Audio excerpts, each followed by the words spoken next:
हम एक ऐसी दुनिया में रहते हैं जो केवल भौतिक नहीं बल्कि आध्यात्मिक भी है। हमारी आंखों से परे भी बहुत कुछ चल रहा है। आपकी आत्मा के लिए ये युद्ध वास्तविक है और ये अभी हो रहा है जब हम अपने दैनिक जीवन में व्यस्त रहते हैं, काम करते हैं, खाते हैं, अपने परिवार के साथ समय बिताते हैं। उस समय भी एक अदृश्य क्षेत्र में एक भीषण युद्ध लड़ा जा रहा है।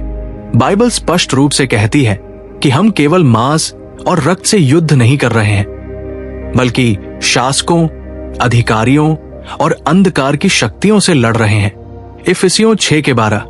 हम इसे हमेशा देख नहीं सकते, लेकिन हम अच्छे और बुरे दोनों प्रकार की आत्मिक शक्तियों से घिरे हुए हैं जो हमारे जीवन के हर पहलू को प्रभावित करती है। अब आप सोच रहे होंगे, मैं इस आत्मिक युद्ध को कैसे पहचानूं? ये एक महत्वपूर्ण प्रश्न है, क्योंकि यदि हम इसके संकेतों को नहीं समझते तो हम आसानी से धोखा खा सकते हैं। शत्रु शैतान बहुत चतुर है और वो केवल संसार में ही नहीं बल्कि हमारे आसपास के लोगों के जीवन में भी कार्यरत रहता है।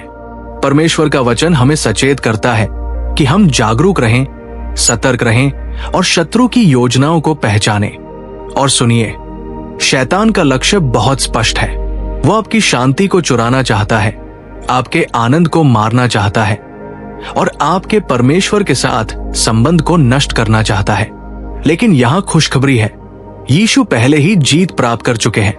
हम मसीह के द्वारा जयवंत हैं। रोमियो 8:37। इसलिए जब हम इस संसार में आगे बढ़ते हैं तो ये समझना महत्वपूर्ण है कि कुछ स्पष्ट संकेत होते हैं जो हमें बताते हैं कि कब बुरी आत्माएं किसी के जीवन में कार्यरत है। आज हम उन 6 संकेतों को देखेंगे जो ये दर्शाते हैं कि ये केवल एक साधारण मानवीय कमजोरी नहीं बल्कि कुछ और गहरा हो सकता है।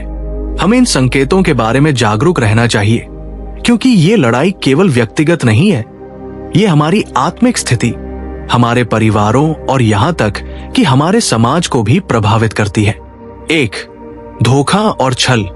एक पुरानी कहावत है, शैतान छल करने में माहिर है, और इसमें कोई संदेह नहीं कि वो धोखे की कला में सिद्धहस्त है। उसका उद्देश्य सरल है, आपको सत्य से भटकाकर अंधकार की ओर ले जाना। धोखा शत्रु के सबसे खतरनाक हथियारों में से एक है। ये सूक्ष्म होता है, चालाकी से भरा होता है और हमेशा स्पष्ट नहीं होता, लेकिन जब ये किसी के जीवन में प्रवेश कर लेता है तो ये उनके दिल में गहरी जड़ें जमा लेता है। देखिए, शैतान कभी भी सींग और त्रिशूल लेकर नहीं आता। नहीं, वो तो ज्योतिर्मय स्वर्गदूत के रूप में प्रकट होता है। 2 कुरिन्थियों 11:14। वो झूठ का पिता है। यूहन्ना 8:44। वो सत्य को छिपाने का कार्य करता है।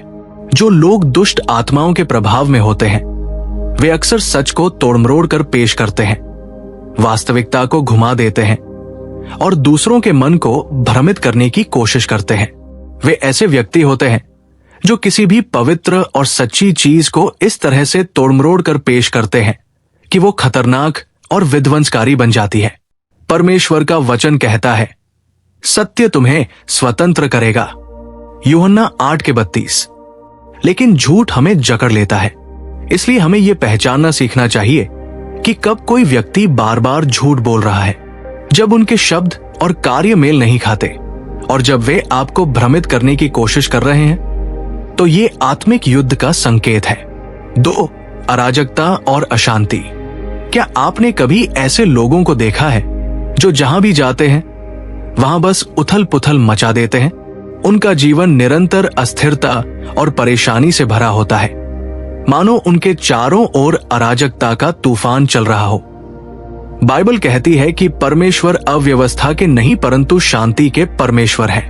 1 कुरिन्थियों 14:33। जहां परमेश्वर की आत्मा होती है वहां शांति, व्यवस्था और स्पष्टता होती है। लेकिन जब कोई व्यक्ति दुष्ट आत्माओं के प्रभाव में होता है तो उसका जीवन लगातार संघर्ष और अशांति से भरा रहता है। इन व्यक्तियों के रिश्ते टूटे हुए होते हैं, उनका कार्यस्थल स्थिर नहीं रहता और उनके घरों में निरंतर झगड़े होते रहते हैं। वे जहां भी जाते हैं वहां विवाद और कलह पैदा करते हैं। हमें समझना चाहिए कि शैतान का लक्ष्य ही ये है कि वो हमारे जीवन को अस्थिर करे, भ्रम पैदा करे और हमारी शांति को छीन ले। अगर आप किसी ऐसे व्यक्ति को देखते हैं जिसका जीवन लगातार अराजकता से भरा हुआ है, तो ये केवल बुरा समय नहीं हो सकता, बल्कि इससे कहीं अधिक गहरा आत्मिक मामला हो सकता है। 3. सत्य का विरोध। यीशु ने कहा, जो परमेश्वर से है वो परमेश्वर की बातें सुनता है, यूहन्ना 8:47।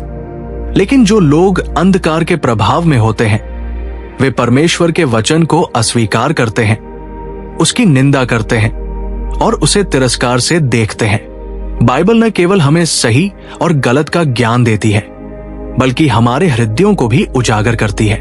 ये हमारी आत्मा को परमेश्वर की ओर मोड़ने का कार्य करती है। लेकिन जो लोग शैतान के प्रभाव में होते हैं, वे सच्चाई को स्वीकार नहीं कर पाते। वे सत्य को नकारते हैं, बाइबल की शिक्षाओं को तोड़मरोड़ कर पेश करते हैं और उसे अपने अनुसार ढालने की कोशिश करते हैं।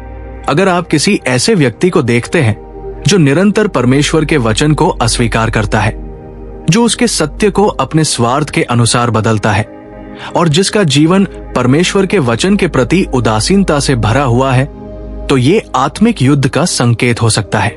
4. पश्चाताप की कमी। क्या आपने कभी ऐसे लोगों को देखा है जो गलती करते हैं, दूसरों को चोट पहुंचाते हैं, लेकिन कभी पछतावा नहीं करते? बाइबल कहती है, परमेश्वर की भलाई तुम्हें पश्चाताप की ओर ले चलती है, रोमियो 2:4।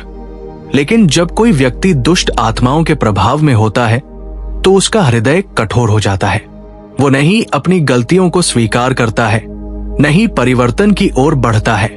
शैतान का सबसे बड़ा कार्य यह है कि वो लोगों को उनके पापों के प्रति असंवेदनशील बना देता है।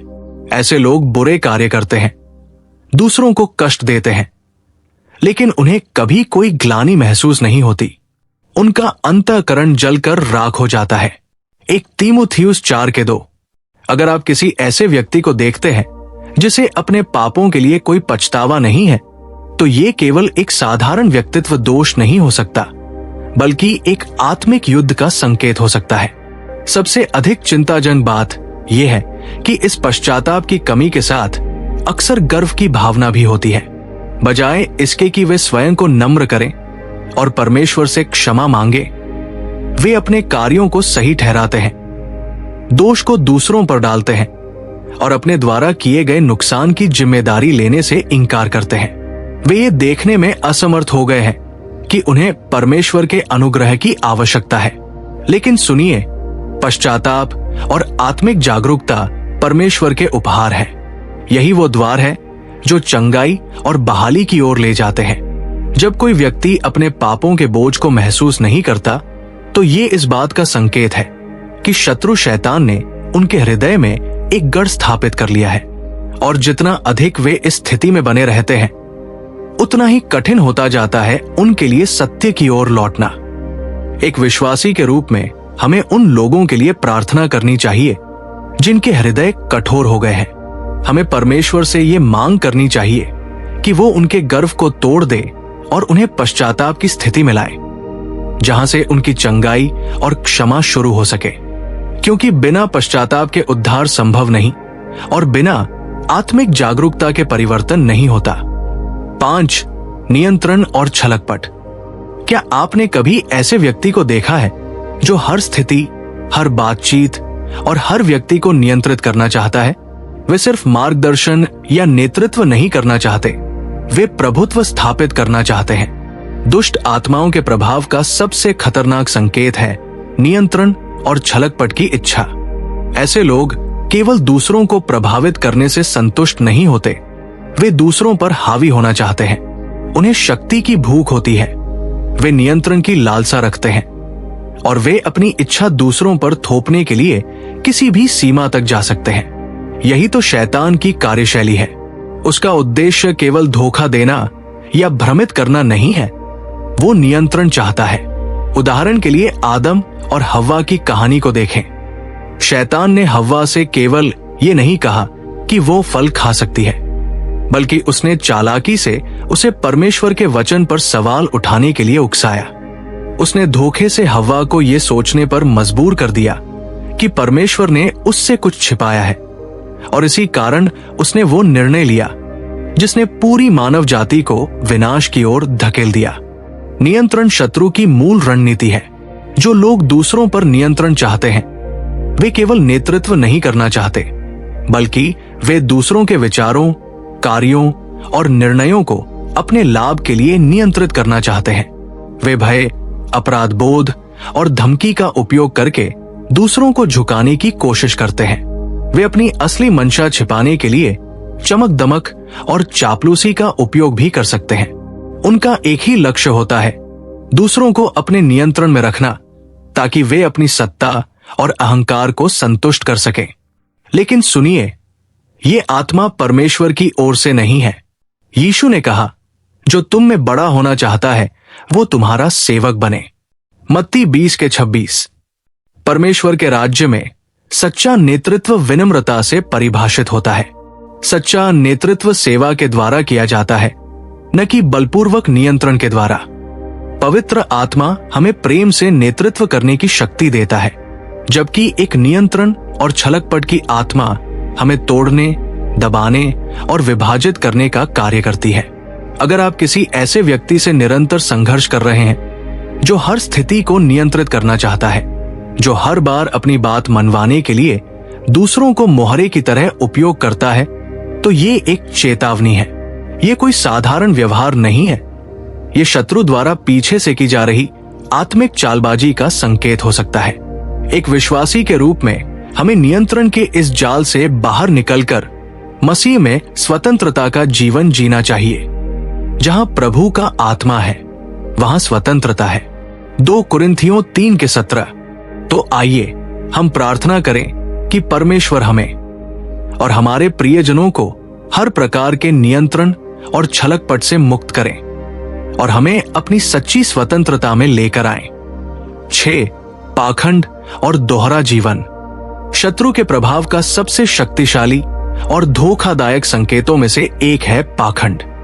पाखंडी लोग अक्सर धार्मिक बातें करते हैं, नैतिकता की ऊंची ऊंची बातें करते हैं, लेकिन उनके कार्य उनके वास्तविक स्वभाव को उजागर कर देते हैं। वे एक मुखौटा पहनते हैं जिससे वे अपने आप को धार्मिक दिखाते हैं, लेकिन उनके हृदय में बुरी इच्छाएं छिपी होती हैं।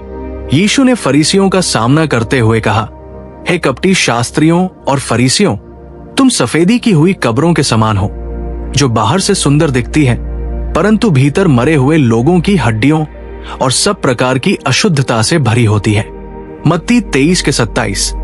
शैतान को यह पसंद है जब लोग बाहरी रूप से धार्मिक दिखते हैं, लेकिन उनके हृदय परमेश्वर से दूर होते हैं। जो लोग दुष्ट आत्माओं के प्रभाव में होते हैं वे अक्सर अपनी बाहरी छवि, चर्च में उपस्थिति या अपने सामाजिक पद का उपयोग अपनी असली मंशा छिपाने के लिए करते हैं।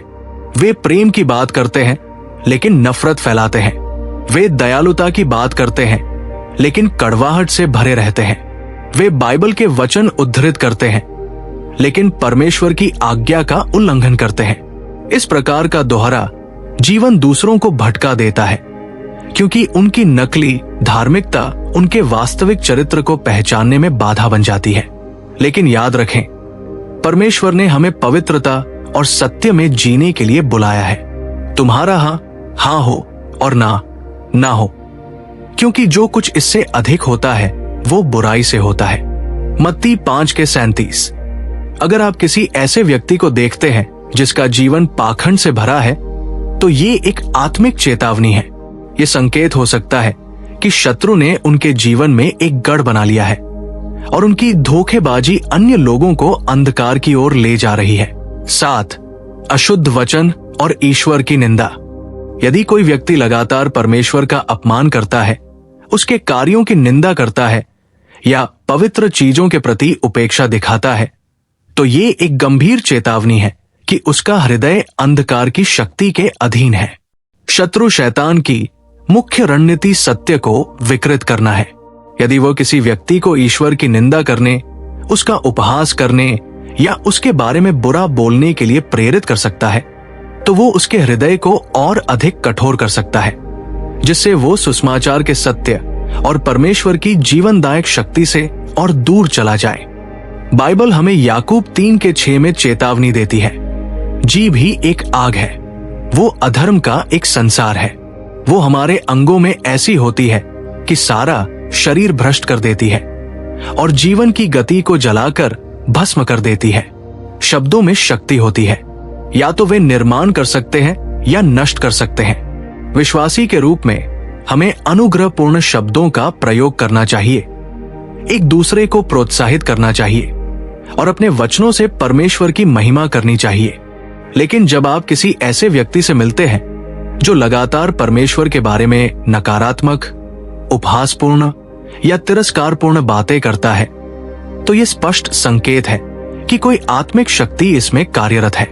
शत्रु अशुद्ध वचन का उपयोग हृदयों को कठोर करने और लोगों को भ्रम और विनाश की ओर ले जाने के लिए करता है। इसीलिए यदि आप स्वयं को या किसी अन्य व्यक्ति को बार बार पवित्र चीजों के प्रति अनादर दिखाते हुए पाते हैं, तो एक पल रुककर विचार करें। यह केवल एक बुरी आदत नहीं हो सकती, बल्कि एक आत्मिक युद्ध हो सकता है। हमें प्रार्थना करनी चाहिए कि परमेश्वर हमारे हृदय में भक्ति और श्रद्धा का भाव उत्पन्न करे, ताकि हमारे शब्द उसकी महिमा करें और लोगों को उसके प्रकाश की ओर ले जाएं, न कि उससे दूर करें। 8. आत्मिक उत्पीड़न और अस्वाभाविक कष्ट। क्या आपने कभी किसी ऐसे व्यक्ति को देखा है जो हमेशा किसी भारी बोझ से दबा हुआ महसूस करता है? ये केवल शारीरिक बीमारी या भावनात्मक संघर्ष नहीं होता, बल्कि ऐसा लगता है कि कोई अदृश्य शक्ति उसे जकड़ कर बैठी है। दुष्ट आत्माओं के प्रभाव का सबसे खतरनाक संकेत अस्वाभाविक उत्पीड़न या कष्ट है। यह सिर्फ एक अस्थायी संघर्ष नहीं होता, बल्कि एक लगातार चलने वाली लड़ाई होती है जिसका कोई स्पष्ट कारण या समाधान दिखाई नहीं देता। यह किसी व्यक्ति के जीवन में भारीपन के रूप में प्रकट हो सकता है। लगातार अवसाद, भय और चिंता ऐसी शारीरिक बीमारियां जिनका कोई चिकित्सीय कारण नहीं मिल रहा। बाइबल हमें स्पष्ट रूप से सिखाती है कि शैतान लोगों पर रोग और पीड़ा ला सकता है। लूका 13:11-16 में यीशु ने एक ऐसी स्त्री को देखा जो 18 वर्षों से झुकी हुई थी और सीधे खड़ी नहीं हो सकती थी। यह कोई सामान्य बीमारी नहीं थी, बल्कि एक दुष्ट आत्मा के प्रभाव का परिणाम थी। यीशु ने उसे देखा, करुणा से भर गए और उस आत्मा को निकाल दिया। तुरंत ही वो स्त्री ठीक हो गई।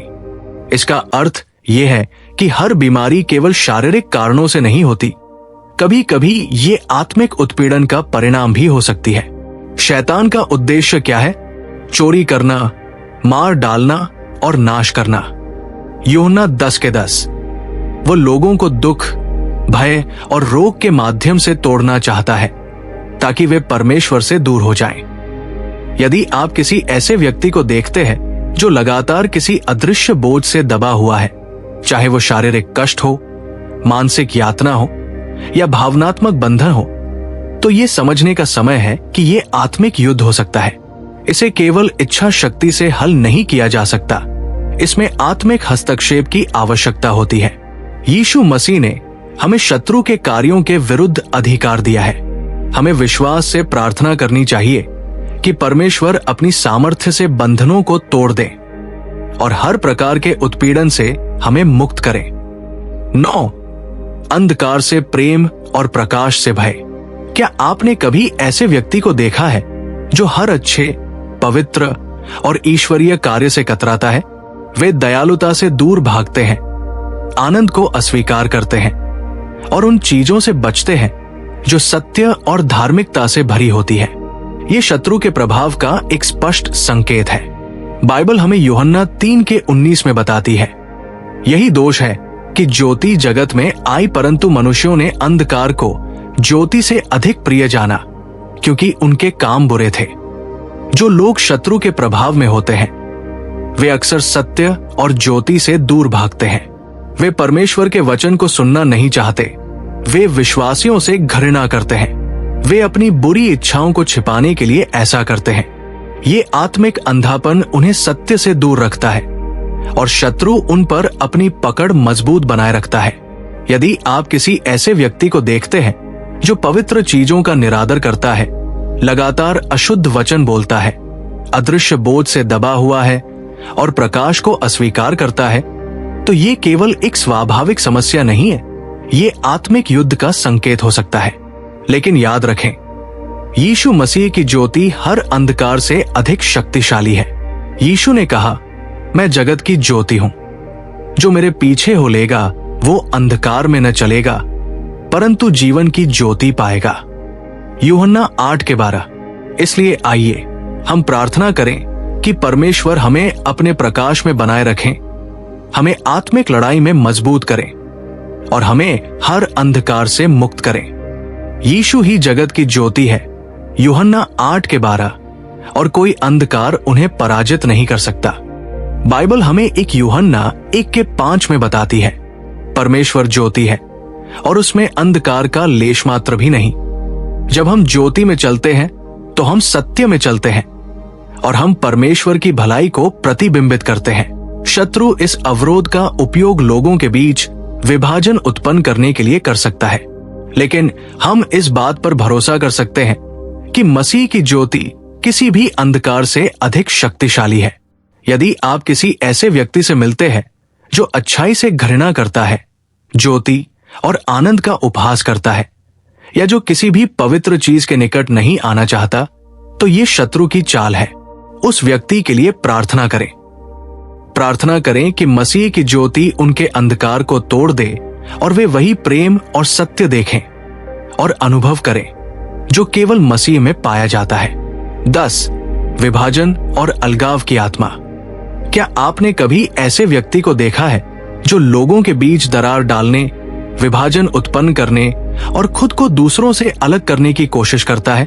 ऐसा लगता है कि वे टूटे हुए रिश्तों और अलगाव के बीच फलते फूलते हैं। दुष्ट आत्माओं के प्रभाव का एक शक्तिशाली संकेत यह है कि वे लोगों को अलग थलग और विभाजित करना चाहते हैं। शत्रु का उद्देश्य है रिश्तों को नष्ट करना, असहमति और कलह उत्पन्न करना, क्योंकि वो जानता है कि हम एक साथ होकर और विश्वास में एकजुट होकर अधिक मजबूत होते हैं। एक पत्रस 5:8 हमें चेतावनी देता है, सतर्क और सचेत रहो। तुम्हारा शत्रु शैतान गरजते हुए सिंह के समान इस खोज में रहता है कि किसे निगल जाए। सिंह अक्सर उन जानवरों का शिकार करते हैं जो झुंड से अलग हो जाते हैं। यही आत्मिक रूप से भी सच है। जब कोई व्यक्ति शारीरिक, भावनात्मक या आत्मिक रूप से अलग हो जाता है तो वो शत्रु के हमले के प्रति अधिक संवेदनशील हो जाता है। शत्रु ये कैसे करता है? परिवारों, मित्रों और चर्च में गलतफहमियां और झगड़े उत्पन्न करके, मसीह के शरीर से अलग करके, अक्षम्य व्यवहार को बढ़ावा देकर। लेकिन परमेश्वर हमें एकता में जीने के लिए बुलाते हैं। इफिसियों 4:3 कहता है, शांति के बंधन में आत्मा की एकता बनाए रखने का हर संभव प्रयास करो। यीशु स्वयं अपने अनुयायियों के लिए प्रार्थना करते हैं। यूहन्ना 17:21 में, हे पिता, जैसे तू मुझ में और मैं तुझ में हूं, वैसे ही वे भी हम में एक हो। यदि आप किसी को निरंतर विभाजन उत्पन्न करते हुए देखते हैं, लोगों को अलग करते हुए देखते हैं, तो समझ लीजिए कि ये आत्मिक युद्ध है। शत्रु विभाजन में फलता फूलता है, लेकिन पवित्र आत्मा मेल मिलाप लाता है। 11. अनियंत्रित क्रोध और आक्रोश। क्या आपने कभी किसी को देखा है जो क्षण भर में भड़क उठता है, जहां एक छोटी सी चिंगारी पूरे जंगल में आग लगा देती है? जो व्यक्ति लगातार क्रोध और आक्रोश से भरा रहता है और अपनी भावनाओं पर नियंत्रण नहीं रख सकता, ये दुष्ट आत्माओं के प्रभाव का एक संकेत हो सकता है। बाइबल हमें इफिसियों 4:26-27 में चेतावनी देती है, क्रोध तो करो परंतु पाप मत करो। सूर्य अस्त होने से पहले अपने क्रोध को शांत कर लो और शैतान को कोई अवसर मत दो। जब क्रोध को सही तरीके से नहीं संभाला जाता तो ये शत्रु को हमारे जीवन में प्रवेश करने का अवसर दे सकता है। शैतान इस क्रोध का उपयोग रिश्तों को नष्ट करने, शांति को भंग करने और लोगों को निरंतर मानसिक अशांति में रखने के लिए करता है। जो लोग इस क्रोध की आत्मा से प्रभावित होते हैं, वे अक्सर बिना कारण ही आक्रामक हो जाते हैं।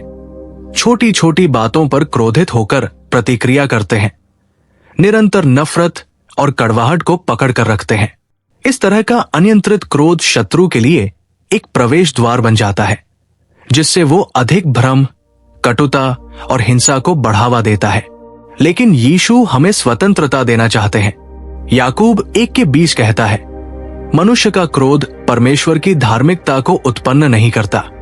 हम केवल प्रार्थना, अंगीकार और मेल मिलाप के द्वारा इस आत्मा से मुक्त हो सकते हैं। यदि आप किसी को निरंतर क्रोध में जकड़े हुए देखते हैं, या यदि आप स्वयं अनियंत्रित क्रोध से संघर्ष कर रहे हैं, तो इसे केवल एक स्वाभाविक समस्या मत समझिए। ये आत्मिक युद्ध है। लेकिन यीशु मसीह में शक्ति है कि वो हमें इस क्रोध के बंधन से छुड़ा दे। प्रार्थना करें कि पवित्र आत्मा आपको शांति, दया और आत्म संयम से भर दे। 12. आत्म विनाश और हानि की आत्मा। क्या आपने कभी किसी को देखा है जो निरंतर आत्म विनाशकारी निर्णय लेता है? कोई जो नशे, लापरवाह जीवन या आत्महानि में लिप्त रहता है? ये केवल एक मानसिक समस्या नहीं हो सकती, ये एक आत्मिक समस्या भी हो सकती है। शत्रु का उद्देश्य क्या है?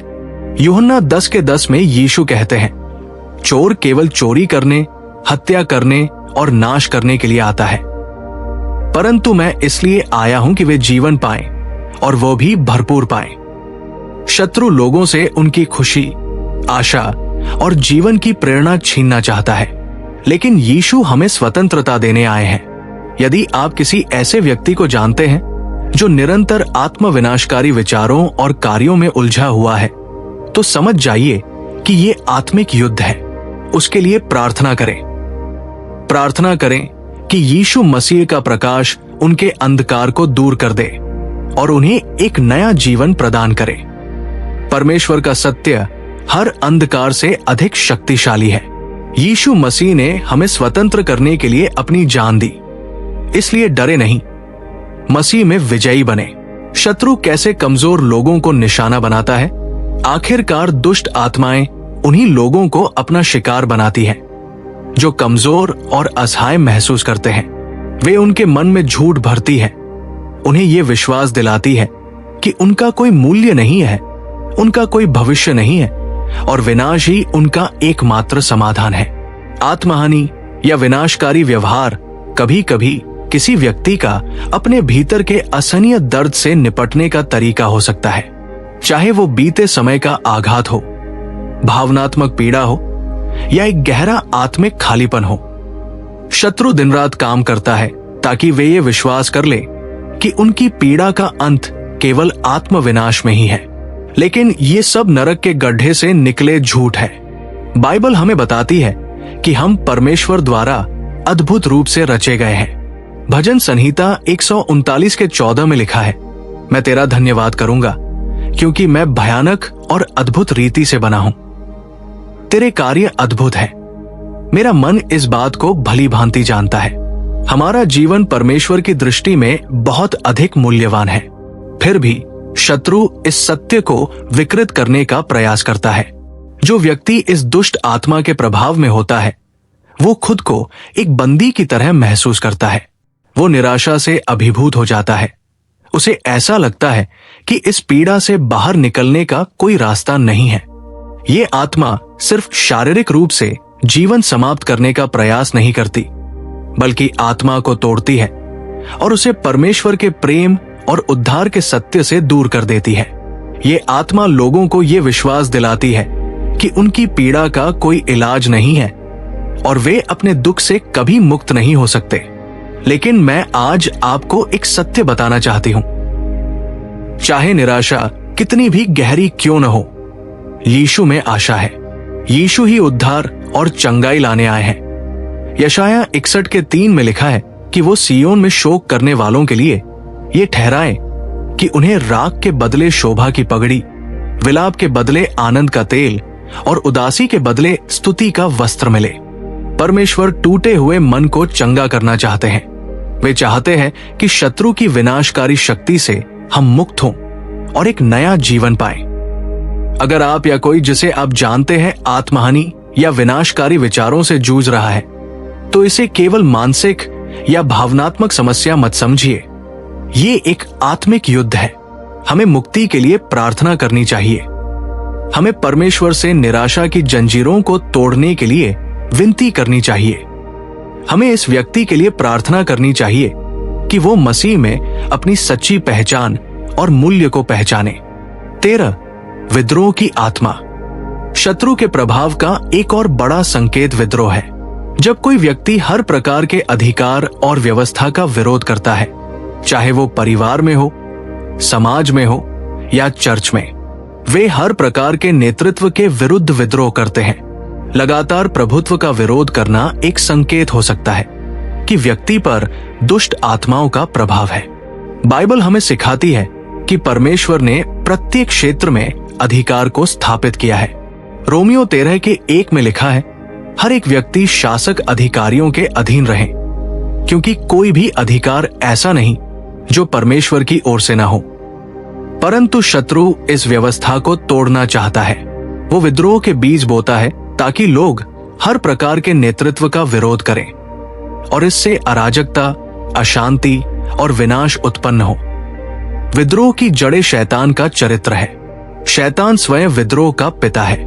लूसीफर, जो पहले एक ज्योतिर्मय स्वर्गदूत था, उसने परमेश्वर के प्रभुत्व के विरुद्ध विद्रोह किया और स्वर्ग से बाहर निकाल दिया गया। यशायाह 14:12-15 इस विद्रोह को दर्शाता है। आज भी ये विद्रोही आत्मा हमारे परिवारों, कार्यस्थलों और समुदायों में संघर्ष और विभाजन को जन्म देती है। जब कोई व्यक्ति निरंतर अपने माता पिता, बॉस या आध्यात्मिक अगुवे के विरुद्ध जाता है, तो यह स्पष्ट संकेत है कि शत्रु उसके जीवन में कार्य कर रहा है। एक शमूएल 15:23 में बाइबल कहती है, विद्रोह जादू टोने के पाप के समान है और अभिमान मूर्ति पूजा के समान है। सत्य बनाम झूठ की आत्मा। क्या आपने कभी किसी को देखा है जो हमेशा झूठ बोलता है, जिसके शब्द कभी भी सत्य प्रतीत नहीं होते? ये शैतान के प्रभाव का सबसे स्पष्ट संकेत हो सकता है। यूहन्ना 8:44 में शैतान को झूठ का पिता कहा गया है। बगीचे में हव्वा को छल से लेकर आज तक शैतान का सबसे बड़ा हथियार सत्य को विकृत करना रहा है। झूठ के माध्यम से शत्रु लोगों को भ्रमित करता है, उन्हें परमेश्वर की वास्तविकता और इच्छा से दूर रखता है, उन्हें उनके असली मूल्य, उद्देश्य और पहचान के बारे में झूठे विचार देता है। परमेश्वर का सत्य ही हमें स्वतंत्र करता है। यूहन्ना 8:32 में यीशु कहते हैं, तुम सत्य को जानोगे और सत्य तुम्हें स्वतंत्र करेगा। अंतिम संदेश विजय यीशु में है। शायद ये सभी संकेत आपको निराशाजनक लग सकते हैं, परंतु मैं आपको बताना चाहती हूं कि कोई भी व्यक्ति उद्धार से परे नहीं है। कोई भी व्यक्ति परमेश्वर के अनुग्रह से इतना दूर नहीं हो सकता कि वो उसे छोड़ा न सके। शत्रु का लक्ष्य चोरी करना, मार डालना और नाश करना है। यूहन्ना 10:10। लेकिन यीशु जीवन देने आए हैं, भरपूर जीवन। लूका 10:19 में यीशु कहते हैं, मैंने तुम्हें सांपों और बिच्छुओं को कुचलने का अधिकार दिया है और शत्रु की सारी शक्ति पर विजय पाने का भी। शत्रु की कोई शक्ति मसीह में रहने वालों पर नहीं चल सकती। तो आइए हम मुक्ति के लिए प्रार्थना करें। हम उन लोगों के लिए खड़े हों जो आत्मिक रूप से बंधे हुए हैं और हम यीशु मसीह की ज्योति में चलें, क्योंकि अंधकार कितना भी गहरा क्यों न हो, मसीह की ज्योति हमेशा उसे तोड़ सकती है। प्रभु आप सबकी सहायता करें। आमीन।